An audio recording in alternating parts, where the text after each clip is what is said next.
નમસ્કાર, BBN news ચેનલમાં આપનું સ્વાગત છે। હું છું કવિતા પંચાલ ને હવે જોઈએ આજના સમાચાર।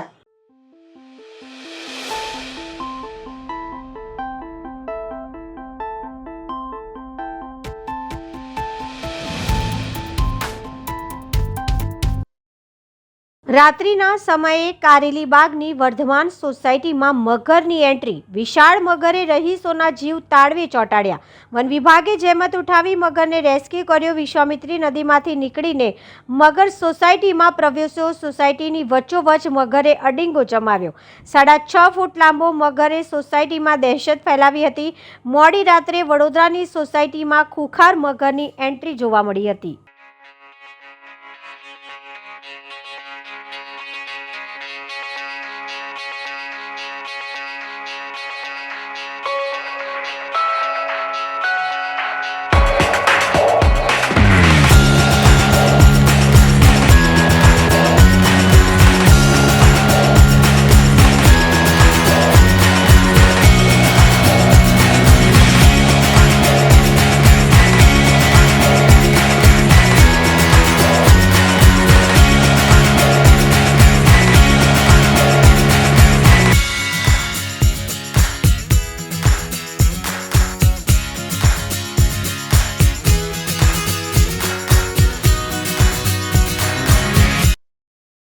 રાજ્ય સરકાર દ્વારા ડભોઈ દર્ભાવતીના મેવાસ વિસ્તાર અકોટી ગામે માધ્યમિક શાળા બનાવવાની મંજૂરી આપવામાં આવી। મેવાસ પટ્ટો જેમાં આર્થિક રીતે 50 લોકોની વસ્તી વધારે છે અને એ મેવાસ પટ્ટામાં કોઈ માધ્યમિક શાળા ન હોવાથી અકોટી ગામના ખાસ કરીને બારિયા કોમ્યુનિટી છે એ લોકોને શિક્ષણ માટે માધ્યમિક શાળાની ઘણી વખતથી માંગણી હતી। આ માંગણીને લાગણીને અમારા મુખ્યમંત્રી શ્રી ભૂપેન્દ્રભાઈ પટેલ અને શિક્ષણ મંત્રી કુબેરભાઈ ડિંડોરે ધ્યાનમાં રાખીને આજે માધ્યમિક શાળાની પરમિશન, સરકારી માધ્યમિક શાળાની પરમિશન અકોટી ગામમાં આપી છે। હું આપના મારફત ગુજરાત સરકારનો, મુખ્યમંત્રીશ્રીનો અને શિક્ષણ મંત્રીશ્રીનો આભાર માનું છું। સાથે સાથે અકોટી અને આજુબાજુના મેવાસ પટ્ટાના તમામ ગામના નાગરિકોને અભિનંદન આપું છું કે એમની જે લાગણી અને માંગણી છે એ પરિપૂર્ણ થઈ છે અને ટૂંક સમયમાં હવે ત્યાંના બાળકો શિક્ષણથી વંચિત નહીં રહે અને માધ્યમિક શિક્ષણ મેળવવા માટે એમને ડભોઈ સુધી લાંબા થવું નહીં પડે। એટલે માટે હું સરકારનો આભાર અને તમામ નાગરિકોને અભિનંદન।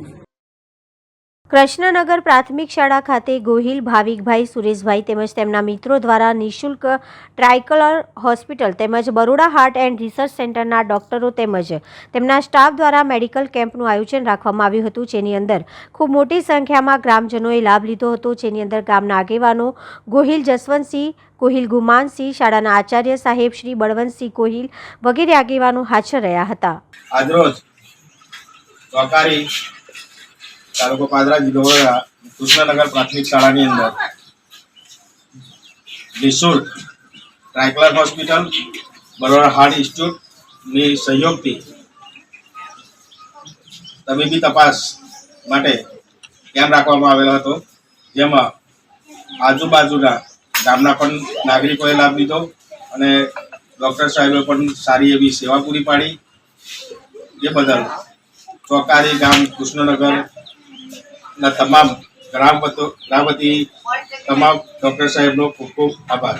આજ રોજ ચોકારી મુકામે ચોકારી કૃષ્ણનગર પ્રાથમિક શાળાના કેમ્પસમાં એક વડોદરા જિલ્લામાંથી ટ્રાયકલર હોસ્પિટલ, બરોડા હાર્ટ હોસ્પિટલ દ્વારા ડૉક્ટરની ટીમ દ્વારા આ ગામના ખાસ દુખિયારા દર્દીઓ માટે ખાસ કેમ્પ રાખવામાં નિઃશુલ્ક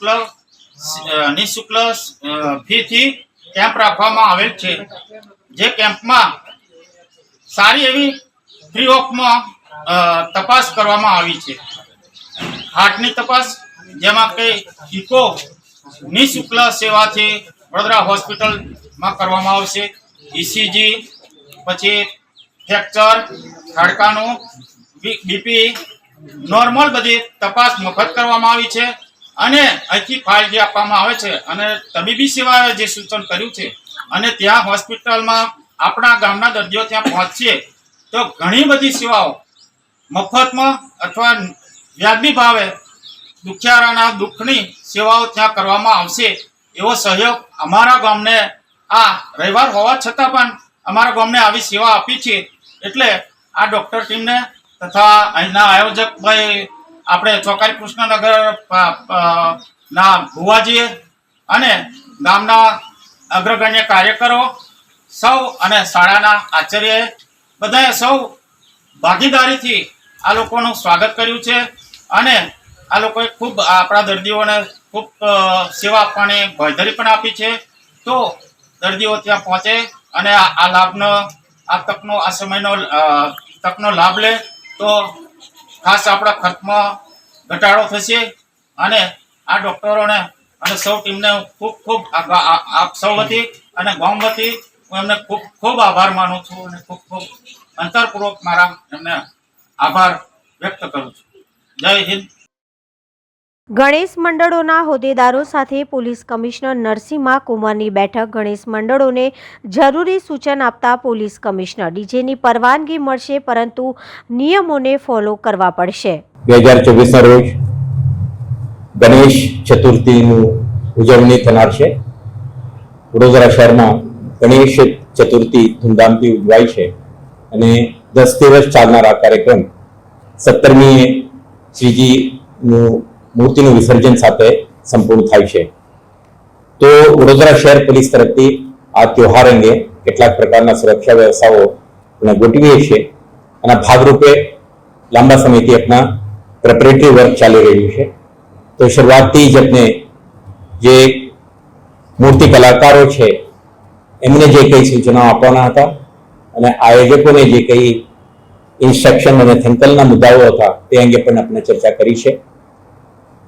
તો આજે જ્યારે તહેવાર નજીક આવે છે તો શહેર પોલીસ ગણેશ મંડળો જે આપણે કહીએ બિગ ઓર્ગેનાઇઝર્સ જે જુદા જુદા વિસ્તારોમાં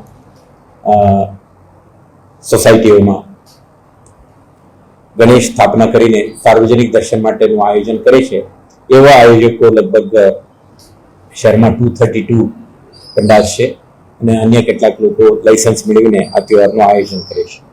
અમને આપણે જે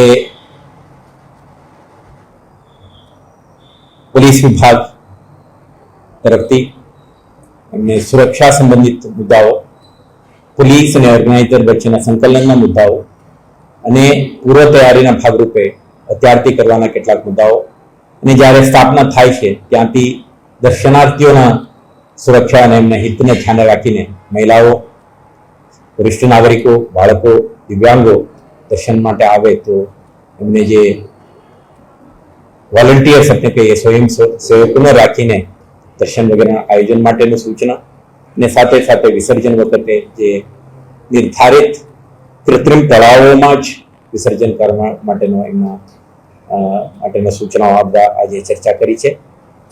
આપણા પ્રયાસ રહેશે કે 10 દિવસ યોજનાર આ ત્યોહાર એક સુરક્ષિત, પારંપરિક અને ધાર્મિક જે માહોલમાં સારી રીતે ઉજવાય. એ સંસ્કારી નગર વડોદરાના જે ઇમેજ છે આ ત્યોહારની જે પહેચાન છે અને વધુ બૂસ્ટ થાય અને તે રીતે આયોજન કરવા માટે કેટલાક મુદ્દાઓ ચર્ચા કરી છે. આયોજકો તરફથી પણ આપણે ખૂબ સારું એવું પ્રતિસાદ મળ્યું છે. હું માનું છું કે આવનાર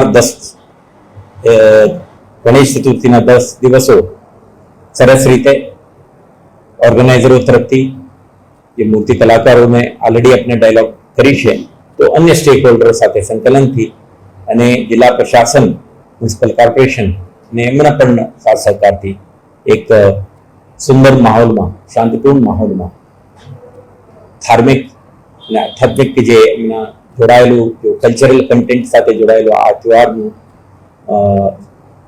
આયોજન કરવામાં આવશે અને વિભાગ તરફથી સંપૂર્ણ સપોર્ટ અને ફેસિલિટેશન પણ આપણે કરવામાં આવશે. આ અંગેનું વિસ્તૃત ચર્ચાઓ કરી. એ તબક્કે આપણે કીધું છે પ્રી ઇન્સ્ટોલેશન શું કરવાનું છે, ને પછી 7 તારીખે ઇન્સ્ટોલેશન થાય અને 17થી જે દર્શન વગેરે માટેના શું કાળજીઓને મુદ્દાઓ ધ્યાને રાખવાનું છે, ખાસ કરીને સુરક્ષા સંબંધિત મુદ્દાઓ. અને તે પછી ત્રીજો તબક્કે જ્યારે વિસર્જનનું છે તે આપણે કૃત્રિમ તળાવ નિર્ધારિત રૂટમાં જવાનું અને ક્રાઉડ મેનેજમેન્ટ, ટાઈમ મેનેજમેન્ટ, કોઈ ક્લેશ ન થાય અને ટ્રાફિક, જાહેર જનતાની સુરક્ષા, શ્રીજી મૂર્તિની સુરક્ષા અને જે આખા વ્યવસ્થા સારી રીતે ચાલે આ અંગેનું તમામ સૂચનાઓ ઇન્સ્ટ્રક્શન આપી છે. આપણે એક કિસ્સા અહીંયા બન્યું હતું અને વાપરામાં દશામાં તહેવાર વખતે ડીજે અતિરેક વોલ્યુમ હોવાના કારણે, ડેસિબલ હાઈ હોવાના કારણે એક એવા કિસ્સો બન્યું કે એમના બાલ્કનીનો એક હિસ્સો ડેમેજ થઈને છૂટી ગયો હતો. તો આપણે કીધું છે honourable supreme court of India, government of ઇન્ડિયાના માર્ગદર્શી સૂચનાઓ, ગૃહ વિભાગ, ગુજરાત સરકાર ને આપણા સ્ટેન્ડિંગ ઇન્સ્ટ્રક્શન્સને ધ્યાને રાખવું જોઈએ અને જે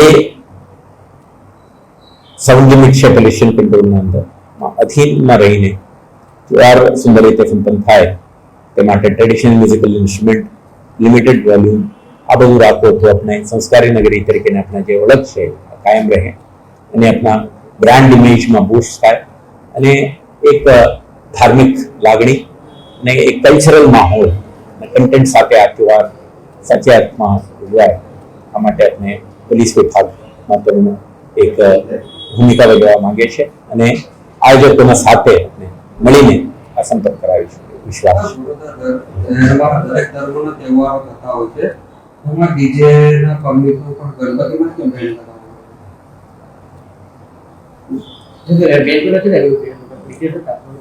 બધાના માટે ડીજે પણ બેન લગાવવામાં આવશે. એવા પ્રશ્ન પૂછવા ચર્ચા કરવાથી ફાયદો નથી. બીજા ઓલરેડી હું તમને કીધું supreme court of India, government of India અને ગવર્મેન્ટ ઓફ ગુજરાતના જે નિયમો છે આ નિયમો છે. આના માટે જ આપણે ચર્ચા કરીશું. આના માટે જ એમના સાથ સહકારનો પણ અપેક્ષા રાખી છે અને એમને ઇન્સ્ટ્રક્શન પણ આપીશું.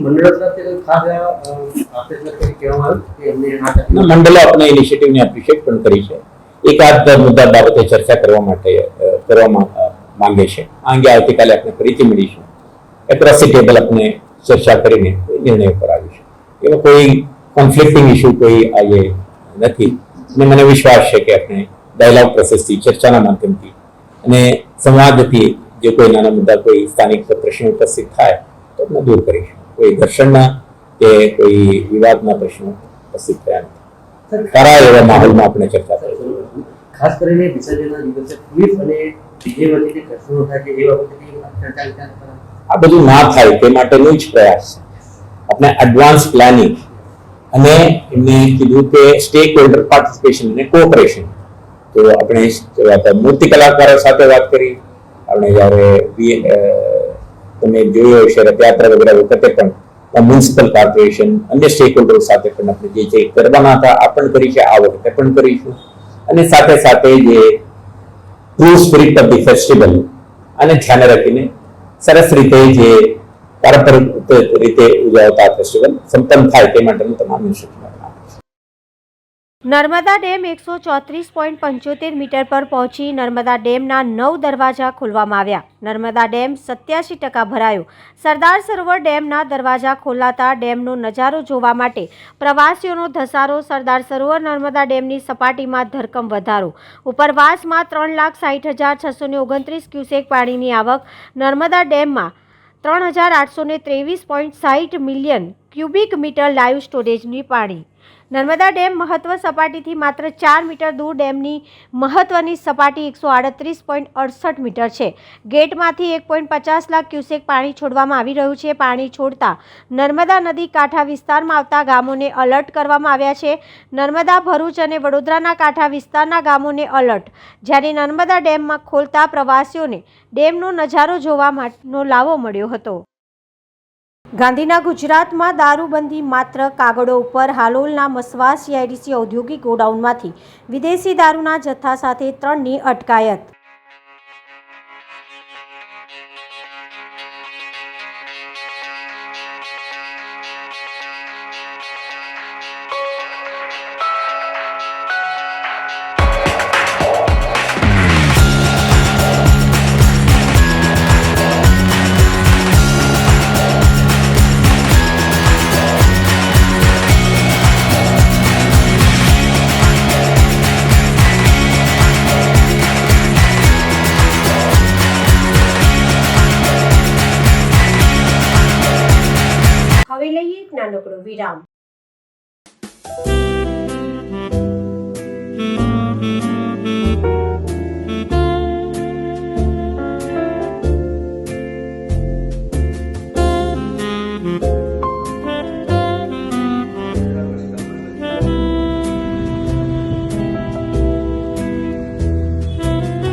ફરી એકવાર BBN ન્યૂઝ ચેનલમાં આપનું સ્વાગત છે।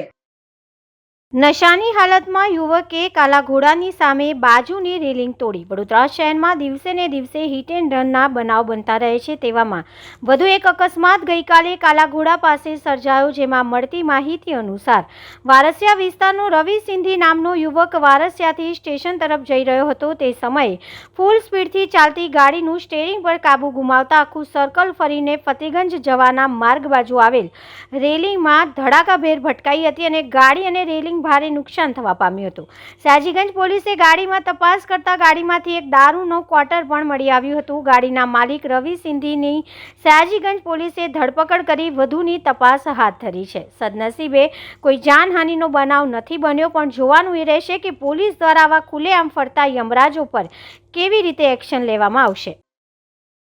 વોર્ડ નંબર 1ના નાગરિકોને મળશે નવી વોર્ડ કચેરી। વોર્ડ નંબર 1ના નાગરિકોને મળશે નવી વોર્ડ કચેરી। છેલ્લા ઘણા સમયથી વોર્ડ નંબર 1માં TP13 વિસ્તારમાં બનેલી વોર્ડ કચેરી શોભાના ગાંઠિયા સમાન બની હતી। લોકસભાની ચૂંટણી પહેલાં કરેલી કચેરી ચાલુ કરવાની હતી, તે આંધળા વહીવટના કારણે ભાન ભૂલ્યા હતા। ત્યારે વોર્ડ નંબર 1ના જાગૃત નાગરિક સેવક પુષ્પાબેન દ્વારા જ્યારે મીડિયા સમક્ષ વિરોધ કરવામાં આવ્યો, ત્યારબાદ વડોદરા શહેરના પ્રશાસનના પેટનું પાણી હલતું થયું અને અંતે આજરોજથી સાફ સફાઈની કામગીરી કરવામાં આવી। સાથે જ આગામી 13 તારીખના રોજ આ કચેરીનું ઉદ્ઘાટન કરવામાં આવશે। હાલ છાણી ગામ ખાતે વોર્ડ નંબર 1ની કચેરીમાં કર્મચારીઓ બેસી પણ ન શકે તેવી જગ્યામાં કામ કરી રહ્યા હતા। સાથે જ છાણી ગામની મધ્યમાં આવેલી હોવાથી નાગરિકોને ટ્રાફિકની પણ સમસ્યા ખૂબ જ પડી રહી હતી। તેવામાં પણ તેમને નાગરિકોને મુક્તિ મળવાની છે, પણ હવે તેઓને TP13 ડિંગડોંગ 4 રસ્તાથી પ્રયાગ ચોકડી વચ્ચેના કચેરી બનાવવામાં આવેલ છે, જે આંબેડકર નગરના બિલકુલ સામેના ભાગે તૈયાર થયેલી કચેરી ખાતે ટૂંક સમયમાં લાવવામાં આવશે અને નાગરિકોને જે સમસ્યાઓ હતી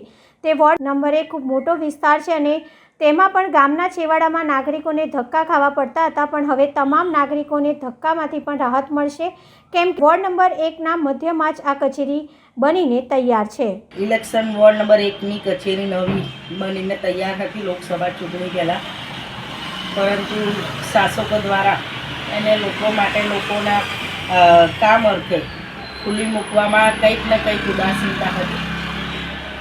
અમે આપ સૌના માધ્યમથી, મીડિયા પ્રેસના માધ્યમથી એની મુહિમ ઉપાડી અને 2 દિવસની અંદર આજે સફાઈ ચાલુ કરી દીધી અને લગભગ 13મીએ કે એની આજુબાજુમાં એનું ઉદ્ઘાટનનું પણ નક્કી થયું।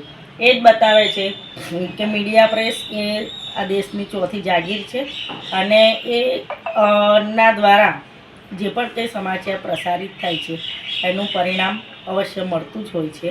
બાકી લોકસભા ચૂંટણીના પહેલાંની બનીને તૈયાર થઈ રહેલી આ ઓફિસ હતી, છતાં પણ સત્તાધીશોને ખબર છે, છતાં પણ એમના પેટનું પાણી નહોતું હલતું। એટલે હું તમામ મીડિયા પ્રેસનો તો હું ખૂબ ખૂબ આભાર માનું છું, પરંતુ અમારા વોર્ડની જે જનતા છે, જે લોકો છે, એમને નજીકમાં સારી સુવિધા સાથે અને ખૂબ મોટા પ્રમાણમાં પાર્કિંગ સાથેની આ ઓફિસ મળશે। સાથે સાથે અમારા વોર્ડના અધિકારીઓ છે તે છાણી ઓફિસમાં એટલી નાની જગ્યામાં બેસતા હતા, એન કેન પ્રકારે જે ખુરશી ખાલી મળી એમાં બેઠા, એ રીતે એમણે કામ કર્યું છે।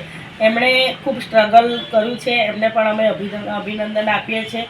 અને અહીંયા કોર્પોરેશનની જેટલી બી મશીનરી હશે, તમામ મશીનરી રોડ પર નહીં પડી રહે, કારણ કે વિશાળ જગ્યાની અંદર આ જે ઓફિસ બન્યું છે એ બદલ હું વોર્ડ નંબર 1ની તમામ નાગરિકોને પણ ખૂબ ખૂબ અભિનંદન આપું છું કે તમારા થકી અને તમારા માટે જ આ ઓફિસ અમે માંગણી કરીને બનાવડાવી હતી।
પંડ્યા બ્રિજ પાસે બુલેટ ટ્રેનનું કામ ચાલે છે. કોઈપણ જાતની મંજૂરી વગર રહેણાંક વિસ્તારમાં ચીકણી માટીવાળું પાણી પમ્પિંગથી ખુલ્લું છોડવામાં આવે છે. જે પાણી શંકરવાડી વિસ્તારની અંદર લોકોના ઘરોમાં વરસાદનું પાણી અને આ પાણી ભેગું થઈને જઈ રહ્યું છે.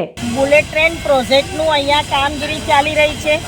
તમે જોઈ શકો છો કે જે બુલેટ ટ્રેન પ્રોજેક્ટનું કામ ચાલે છે તે કૂવામાંથી બોરિંગનું જે માટીવાળું પાણી છે એ આખું પાણી કોઈને પણ પૂછ્યા વગર બે રોકટોક પાઇપથી પંપ મૂકીને સીધું મેઇન રોડથી શંકરવાડી તરફ આ પાણી જાય છે.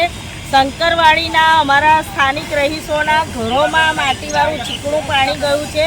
અમારી વરસાદી કેચપીટો જે સાફ કરેલી હતી એ આ પાણીના લીધે અમારી વરસાદી કેચપીટો પણ અત્યારે પાણીમાં માટીથી ભરાઈ ગયેલી છે. તાત્કાલિક ધોરણે આની ઉપર કાર્યવાહી કરવામાં આવે અને આ જે રહેણાંક વિસ્તારમાં માટીવાળું ચીકણું માટીવાળી પાણી જે છોડવામાં આવે છે એને તાત્કાલિક ધોરણે બંધ કરવામાં આવે એવી મેં બુલેટ ટ્રેનના જે મેનેજર આવ્યા છે એમની સમક્ષ અમે માગણી કરી છે અને તાકીદ કરી છે અને કાર્યપાલક ઇજનેરશ્રીને પણ સૂચના આપી છે કે નોટિસ આપો આવા તત્વોને જે અમારા રહેણાંક વિસ્તારની અંદર લોકોને રહેવાનું અત્યારે હેરાન કરી નાખ્યા, રહેવાનું મુશ્કેલ કરી દીધું છે.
વડોદરા મહાનગરપાલિકા દ્વારા હેરિટેજ વર્કશોપનું આયોજન કરવામાં આવ્યું હતું. તેને લઈને એક પ્રેસ કોન્ફરન્સનું આયોજન કરવામાં આવ્યું હતું. વડોદરા મહાનગરપાલિકા અને હેરિટેજ ટ્રસ્ટના સંયુક્ત ઉપક્રમે આપણે સૌ જાણીએ છીએ તેમ વડોદરાને heritage city creative city network યુનેસ્કોમાં સ્થાન પ્રાપ્ત થાય તેના માટે લગભગ છેલ્લા 1.5-2 વર્ષથી સંયુક્ત પ્રયાસો ટીમ વડોદરાના માધ્યમે થઈ રહ્યા છે. જેમાં માત્ર રાજકીય નહીં પરંતુ બિન રાજકીય અલગ અલગ સંસ્થાઓ, વડોદરા શહેરના નાગરિકો જેમનો જન્મ વડોદરામાં થયો છે અથવા પછી એજ્યુકેશન માટે વડોદરામાં આવ્યા છે અથવા તો કાર્યક્ષેત્રના કારણે, નોકરી અથવા બિઝનેસના કારણે વડોદરાને પોતાનું કાર્યક્ષેત્ર બનાવ્યું છે અને પોતાના જીવનનો મોટો કાળખંડ વડોદરામાં રહીને વિતાવી રહ્યા છે. આ બધા જ લોકો વડોદરા જે હેરિટેજ તરીકે એની પોતાની આગવી ઓળખ છે, આપણા સૌના માન સન્માન અને ગૌરવનું સરનામું એવા આપણા મહારાજા શ્રીમંત સર સયાજીરાવ ગાયકવાડજી દ્વારા વડોદરા શહેરને અનેક ઐતિહાસિક વસ્તુઓ વારસામાં, અનેક ઐતિહાસિક બિલ્ડિંગો વારસામાં આપવામાં આવી છે. પછી તે ન્યાય મંદિરની બિલ્ડિંગ હોય, લક્ષ્મી વિલાસ પેલેસ હોય, લાલકોટ હોય, કીર્તિ મંદિર હોય, સયાજી સરોવર હોય, સુરસાગર તળાવ હોય કે પછી 4 દરવાજા અને 4 દરવાજાના મધ્યમાં અનેક એવા અલગ અલગ ઐતિહાસિક ઇમારતો હોય, સાથે સાથે લગભગ 60 જેટલી વાવ છે વડોદરા શહેરમાં. અને એવું તો ઘણું બધું છે જે વડોદરા શહેરને બીજા વિશ્વના અનેક શહેરો કરતાં કંઈક અલગ ઓળખ અપાવે છે.